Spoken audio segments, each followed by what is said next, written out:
Hello అండి, welcome back. ఈరోజు అయ్యప్ప దీక్షలో డే 14. ఈరోజు స్పెషల్. నార్మల్గా రెగ్యులర్గా చేసే టిఫిన్ కాకుండా ఈరోజు కొంచెం స్పెషల్గా వెరైటీగా వడలు ట్రై చేద్దాం అనుకుంటున్నాను. మినపడ అంటారు, మేమైతే మినపడ అంటాం. కొన్ని ఏరియాస్లో వచ్చి మెదువడ అంటారు.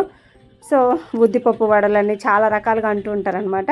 సో ఇదైతే ట్రై చేస్తున్నాను. నాకైతే చాలా కష్టం అండి ఈ వడలు వేసే దాంట్లో. ఎందుకంటే ఆ నూనెలో ఆ వడపిండి వేసేటప్పుడే గందరగోళం అయిపోతుంది అనమాట. అండ్ పిండి రుబ్బుకునేటప్పుడు కూడా కొంచెం గట్టిగా కలిపేస్తూ ఉంటాను. ఇప్పుడు కూడా చూడండి షేప్ అవుట్ అయిపోయినాయి నేను.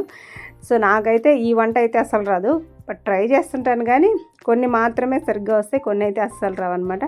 ఈ విషయంలో ఎప్పుడు మా హస్బెండ్ నన్ను ఎక్కిరిస్తూనే ఉంటాడు. ఇప్పుడు అయ్యప్ప దీక్షలో ఉన్నాడు కదా, ఈరోజైతే అనలేడనమాట. అందుకనే చేశాను. అయినా సరే మా స్వామి రియాక్షన్ ఏంటో తెలుసా? వడలు చేయొచ్చు కదా, ఎందుకు బోండాలు చేసావు అన్నాడు. సో ఆఫ్టర్నూన్కి అయితే సాంబార్ చేసి బీట్రూట్ తాలింపు చేశాను. Bye bye.